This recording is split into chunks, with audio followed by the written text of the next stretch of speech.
QR code sa larawan. Para sa karagdagang impormasyon, bisitahin ang official website ng moniportal.h.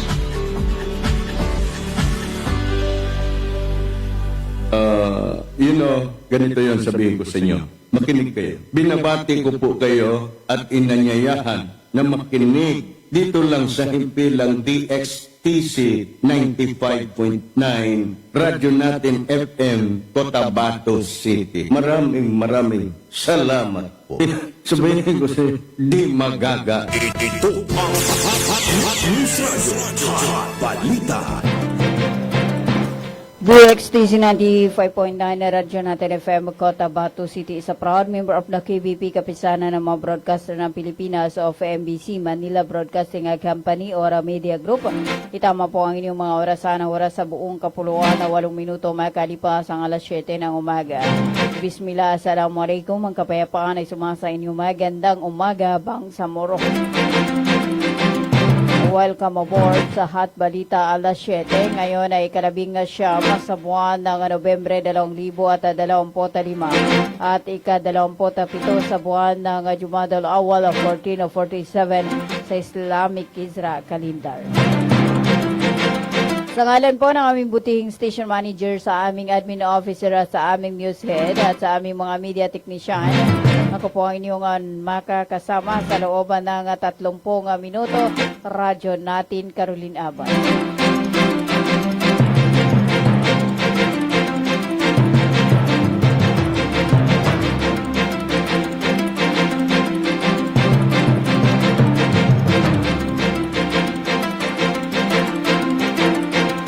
Ang ating hot balita ay hatid sa inyo ng Ministry of Labor and Employment or MOLIBAR sa pamamahala ni Minister Dato Muslimin Gisema or Bapa Musa. 9 minuto makalipas ang alas 7 ng umaga at bago ho sa ating mga balita, alamin muna natin ang lagay ng panahon ngayong araw ng Miyerkules.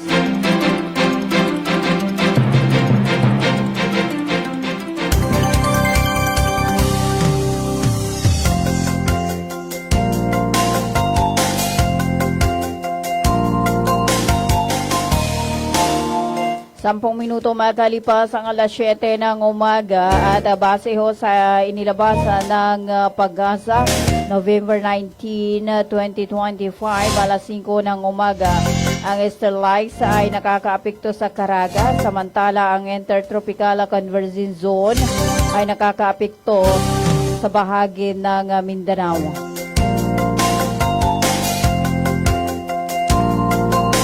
Ang Basilan at Tawi-Tawi ay makakaranas ng maulap na kalangitan na may kalat-kalat na pag-ulan at kidlat at kulog dulot ng ITCG. Posible naman itong magdulot ng pagbaha o pagguho ng lupa, dulot ng katamtaman hanggang sa malakas na pag-ulan. Sa ibang bahagi ng Bangsamoro Autonomous Region in Muslim Mindanao ay makakaranas ng maulap hanggang sa maulap na kalangitan na may pulo-pulo na pag-ulan at kidlat at kulog dulot ng ITCG. Samantala, ang kondisyon ng hangin at karagatan, ang hangin ay nasa mahina hanggang sa katamtaman na nagmumula sa hilagang silangang hanggang hilagan na direksyon at ang alon sa mga baybaying dagat ay mahina hanggang sa katamtaman. Ang temperatura ay nasa pagitan ng 32.0 degrees Celsius hanggang 23.0 degrees Celsius.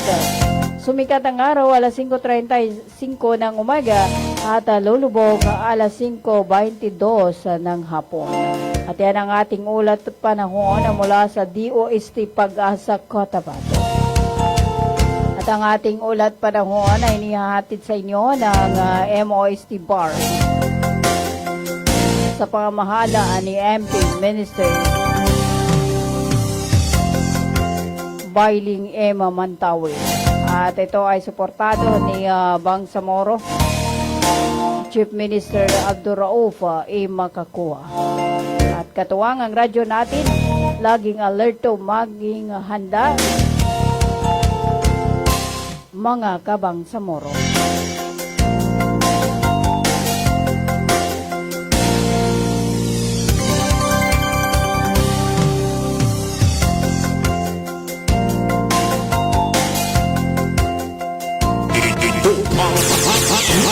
Radyo Hot Balita.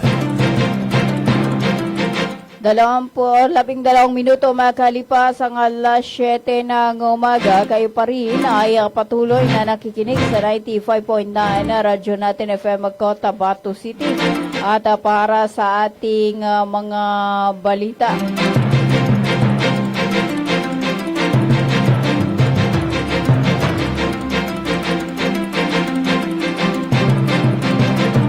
sa pagpapalawigan ng kinakailangang pangangalaga sa mga overseas Bangsamoro workers or OBW na dumaranasan ng malubhang pangyayari, ang Overseas Workers Welfare Bureau ng Ministry of Labor and Employment or MOLIBARM ay nagbigay ng tulong pinansyal sa 14 na OBW at membro ng pamilya o dependents na nagmumula sa Maguindanao del Norte, Maguindanao del Sur at Marawi City noong ika-18 or kahapon ng November 18 sa Mole Regional Office. Ang mga beneficiaryo ay tumanggap ng cash aid sa ilalim ng Social Benefits Program ng OWWB. Ang mga dumaranas ng kapansanan at pagkaputol ay kinategorya sa dalawang pansamantalang kapansanan. Dalawang beneficiaryo ay nakatanggap ng 50,000 at permanent disability na 6 na beneficiaryo ay nakatanggap ng 100,000 bawat isa para sa death with burial assistance o sa mga may kamag-anak na OBW na pumanaw sa ibang bansa. 6 na beneficiaryo ang nakatanggap ng tig 130,000. Ang mga ito ay personal na iniabot ni Namoli Bangsamoro Director General Surab Abutasela Jr. at OWWB Director Anwar Rudin Tayuan kasama ang kanilang mga kupunan. Ang gobyerno ng Bangsamoro sa pamamagitan ng MOLE ay patuloy na nagpapatupad ng mga programang nakikinabang o pinakikinabangan sa mga karapat-dapat na nasasakupan ng Bangsamoro.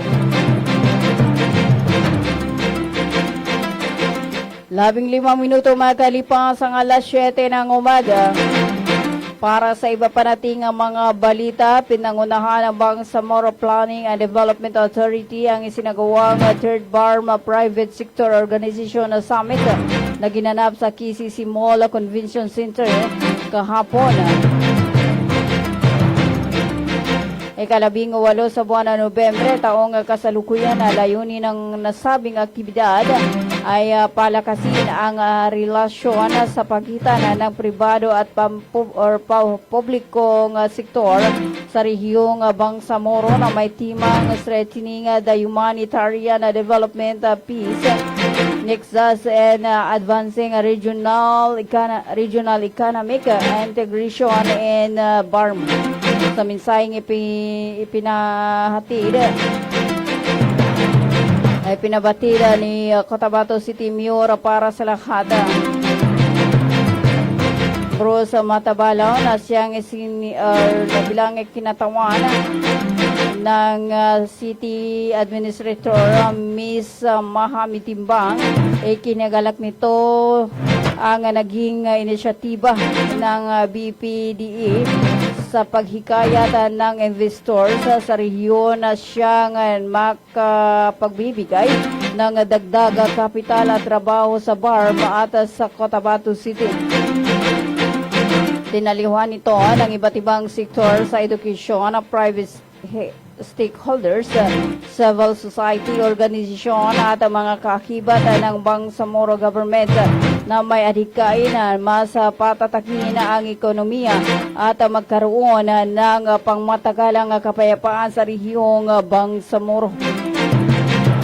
17 minuto makalipas ang alas 7 ng umaga, tayo po ay magbabalik after this sa paid short commercial.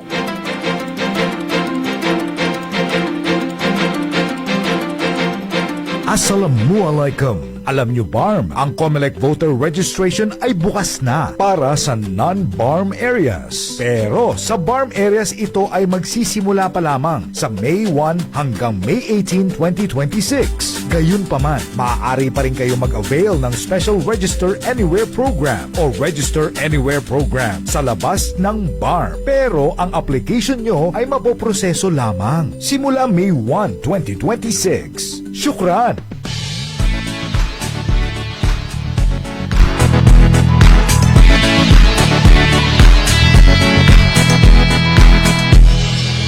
Hanap mo ba yung iba't ibang appliances? Yan dito ating abot kaya. Huge discounts and great services. Posible sa Imperial Appliance Plaza. Ilang katungig, nagahatag og servisyo. Imperial Appliance Plaza, masaligan nyo. Imperial Appliance Plaza, home of quality appliances. Imperial Appliance Plaza, di kalidad na magkaya pa. Efficient delivery and services, ang number one suki ng bahayan.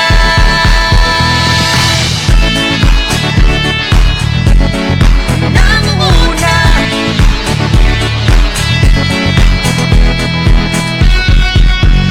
Imperial Appliance Plaza, home of quality appliances. Imperial Appliance Plaza, di kalidad na magkaya pa. Efficient delivery and services, ang number one suki ng bahayan. Nanguna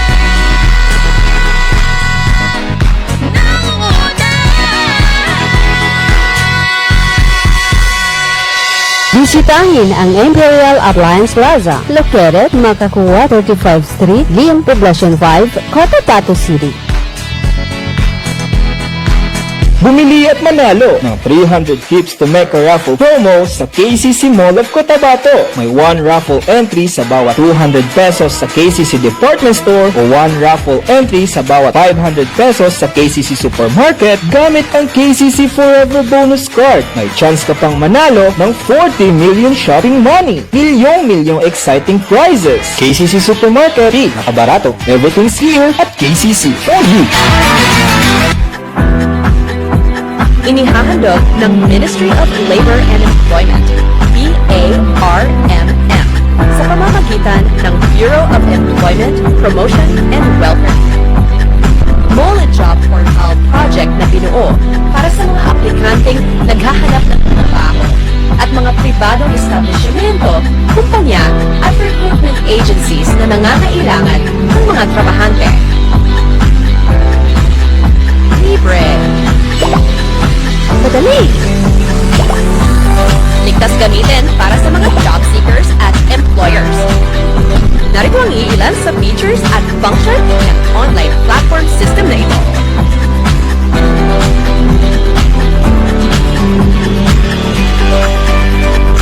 O di kaya'y bisitahin lamang ang website na ito.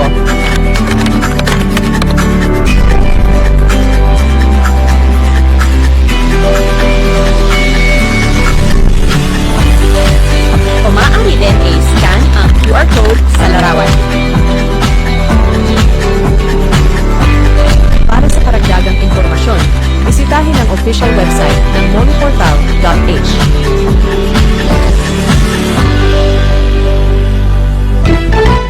When we crave to have fun, yet our tummies want some.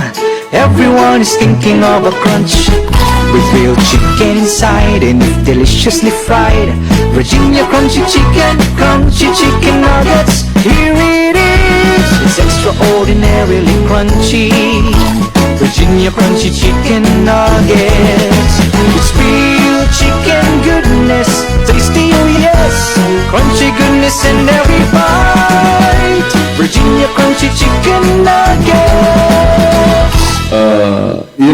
Ganito yan sabihin ko sa inyo. Makinig kayo. Binabati ko po kayo at inanyayahan na makinig dito lang sa himpilang DXTC DXTC 95.9 Radyo Natin FM Cotabato City. Maraming salamat po. Sabihin ko sa di magaga. Ito ang News Radio Hot Balita.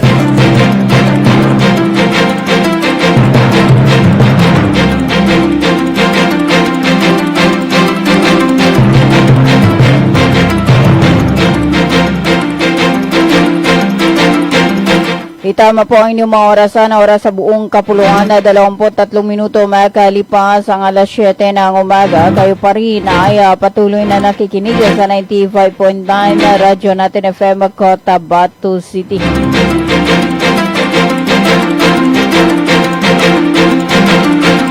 Para sa iba pa nating mga balita, nakisa ang MSSD bilang chair ng Committee Engagement and Development Working Group sa 3 araw na program Bangsamoro Private Sector Committee Convergin Summit na simula kahapon.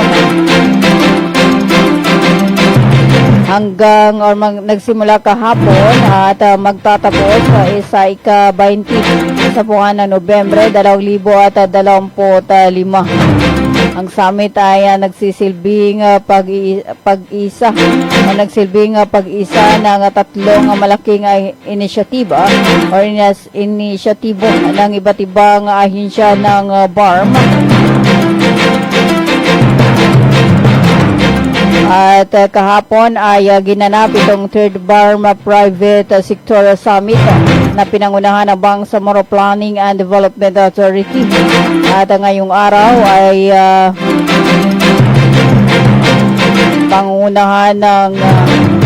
ngayong araw ay sasagawa itong Bangsamoro Innovation Summit 2025 na pangungunahan ng Ministry of Trade, Investment and Tourism. At sa ika-November 20 ay ang Social Welfare Annual Research Advancement Conference na pangungunahan ng MSSD. Bilang bahagi ng summit, tatampok din ang exhibit ng MSSD na nagpapakita ng iba't ibang programa ng ministry at mga produkto ng beneficiaries mula sa Pantawid Pamilyang Pilipino Program at Sustainable Livelihood Programa. Sinisiguro ng MSSD na ang boses ng komunidad, civil society at grassroots sector ay kasama sa mga talakayan sa pag-unlad, lalo na ang mga usaping nakakaapekto sa mga marginalized at vulnerable sectors. Mahalaga nga maging bahagi ng pag-unlad ng komunidad upang walang maiwan tungo sa Bangsamoro may kapayapaan at progreso pagtatapos ng MSSD.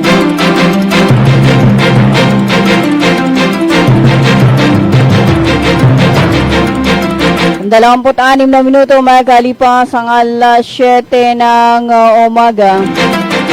Para sa iba pa nating mga balita, nabigyan ng tulong pinansyal mula sa MSSD ang kabuuang 124 beneficiaries sa bayan ng Puna, Bayaba, Walana del Sur A noong ika-10 hanggang ika-14 sa buwan ng Nobyembre 2025 sa ilalim ng Bangsamoro Critical Assistance for Indigent and Response to Emergency Situation or BCARES program.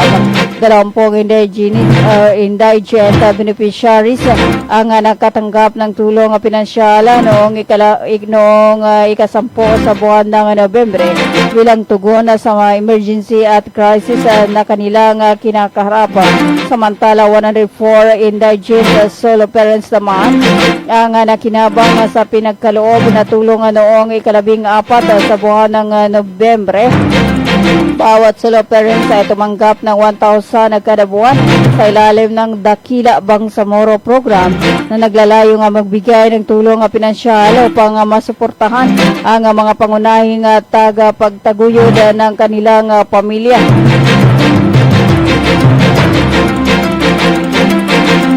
27 minuto makalipas ang alas 7 ng umaga, kayo pa rin ay patuloy na nakikinig sa 95.9 na radyo natin FM Cotabato City.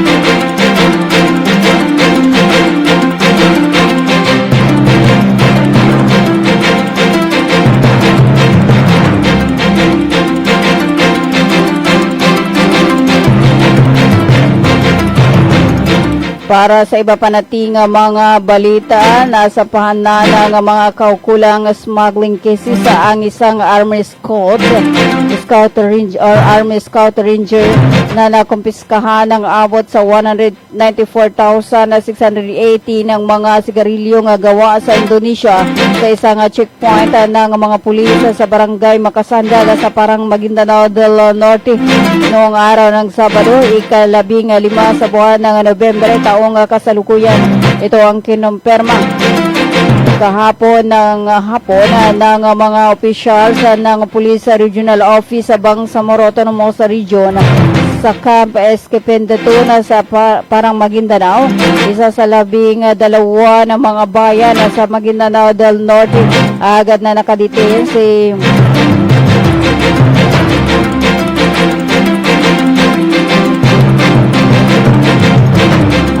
nakadetain na nasabing Scout Ranger or Army Scout Ranger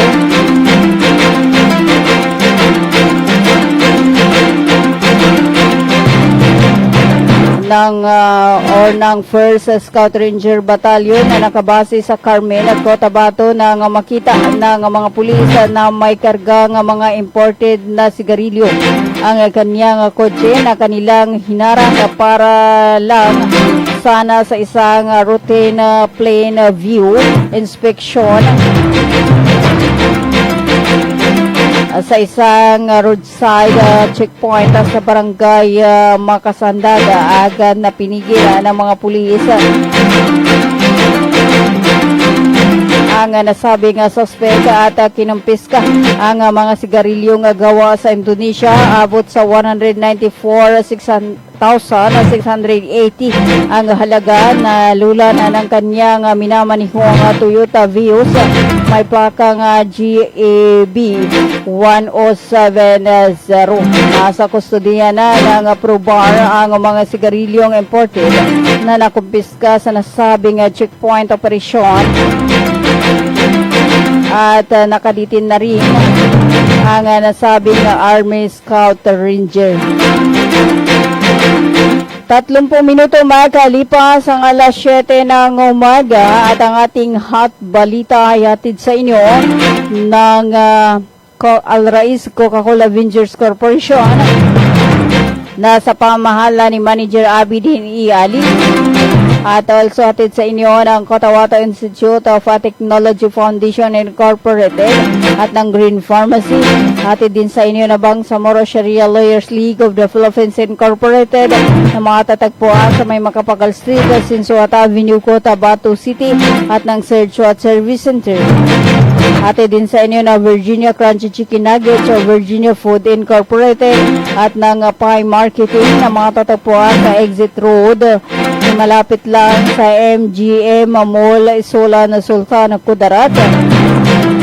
At hatid din sa inyo na Bago Lying Clinic na matatagpuan sa may Pastor Kimpo Extension Street, Bagua 2 sa Cotabato City at ng Almia Computer Works located at in front of Colon System Technology Incorporated, Sinsuat Avenue, Cotabato City. At para sa inyong mainitan na pandesal, nariyan po ang Lucky Sahada Pandesal na matatagpuan sa Gutierrez Avenue, Cotabato City, owned and managed by Ma'am Angelina Soriano.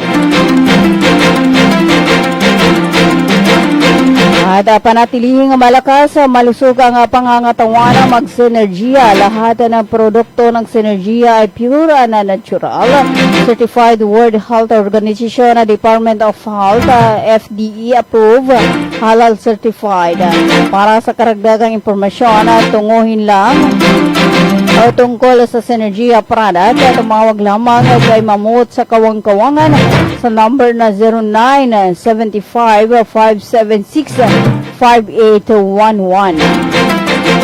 At kay Ma'am Haza Rahma Maulana sa number 0906-134-6056. And kay Ma'am Haza Kulot Saligan sa number 0926-424-4505. 32 minuto makalipas ang alas 7 ng umaga at ang oras na yan hatid sa inyo ni MP or ni Deputy Speaker Attorney Omar Yasser Sema, Deputy Speaker ng Bangsamoro Transition Authority or BTE BARM. At magandang balita po sa lahat ng ating mga taga-subaybay dahil ang Imperial Appliance Plaza ay nagbukas na dito sa Cotabato City.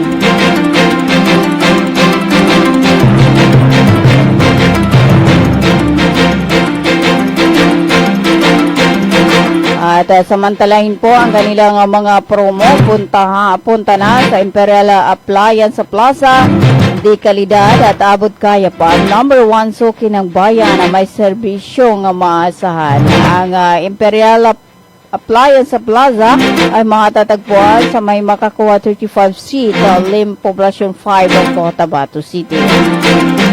34 na minuto makalipas ang alas 7 ng umaga at ang bahaging ito ay hatid sa inyo ng Inwow Electric Motors, sasakyang hindi bumubuga ng usok. Inwow Electric Motor, madaling gamitin at abot kayang halaga.